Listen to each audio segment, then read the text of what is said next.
Question number 2, तो first part is define electric power. तो power क्या होता है? पावर होता है work done upon time taken to complete that work and that is also equals to energy consume upon time. अगर कोई appliance है जो एनर्जी कंज्यूम कर रहा है तो वो एनर्जी कंज्यूम करेगा, energy consume upon time. Formulas कितनी है? पावर इज V इंटू आई, हमारी पहली प्यारी फॉर्मूला। सेकंड फॉर्मूला क्या है? अगर V की जगह IR रख दो तो क्या बनेगा? I2R। और ध्यान रखना, अगर करंट कांस्टेंट है तो पावर किससे प्रोपोर्शनल होता है? रेजिस्टेंस से। ठीक है बच्चों, जनरली करंट कांस्टेंट नहीं होता है बिकॉज हमारी जो सर्किट है वो पैरेलल पे वर्क करती है, तो करंट फ्लक्चुएट होता है, डिपेंड कि वोल्टेज कितना मिल रहा है। अगर वोल्टेज कांस्टेंटली सेम मिल रहा है पूरे अप्लायंसेस में तो फिर हम वो देखेंगे। बट पॉइंट इज, अगर मैथमेटिकली देखना है, अगर करंट कांस्टेंट तो power is directly proportional to R, ये कंडीशन होनी चाहिए। सेकंड फॉर्मूला क्या है? P is equals to, third formula V² upon R।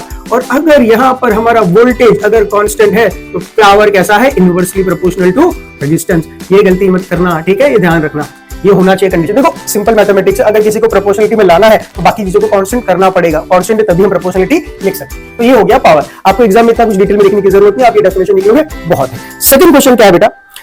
Second question is an electric oven is design to work on the main voltage of 220 volts. ये हमारा पहला question I. ये हमारा दूसरा क्वेश्चन, कितना वोल्टेज दिया है? 220 वोल्ट्स। ठीक है, हमारा जो ओवन है वो इतने वोल्टेज पे वर्क कर रहा है। Oven consumes 11 units. तो बेसिकली यूनिट होती है एनर्जी, कितनी? 11 यूनिट्स। ठीक है, कितने टाइम के लिए कंज्यूम कर रही है? टाइम इज 5 आवर्स, 5 घंटे के लिए कंज्यूम कर रही है। Calculate one, that is A again, power rating of the oven. तो हमें क्या फाइंड करना है? पावर रेटिंग, पावर फाइंड करना है। बेसिकली पावर क्या होता है? तो पावर क्या है? Work done upon time. Work मतलब एनर्जी, कितनी एनर्जी कंज्यूम की? 11 यूनिट्स है, हमें पावर वॉट्स में चाहिए, तो कैसे करें? 11 यूनिट्स, आपको पता है 1 यूनिट क्या होती है? 1 किलोवाट आवर, और जूल्स में कितना होता है? 3.6 10⁻⁶ जूल्स।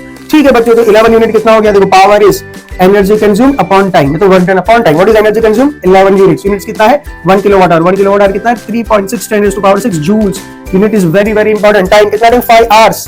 आवर्स को करो 3600 सेकंड, 1 घंटा। 1 आवर कितने सेकंड होते हैं? 3600। क्यों? 1 hour is 60 minutes, 1 minute is 60 second, 60 into 60 3600 seconds. तो joule per second is what? Very good, nice. चलो अब क्या करें? देखो 3600, तो इसको मैं ऐसे लिखूं 3.6 into 10⁻3। देखो थोड़ी मैथमेटिक्स करते हैं। 11 into 3.6 10⁻6 अपॉन 5 into 3.6 10⁻3, है ना? 3 पॉइंट मैथमेटिक्स है, बाकी आपको जैसे ठीक लगे वैसा। कोई प्रो बच्चे डायरेक्टली कैंसिल कर देंगे, आपकी मर्जी। 10⁻3 ऊपर 10⁻6, तो क्या बचे? 10⁻3। I hope this part is clear. ये कितना हो गया? 11,000 divide by 5। 5 2s are 10, 1 5 2s are 10, 0 0। तो answer is 2200 watts। That is the answer.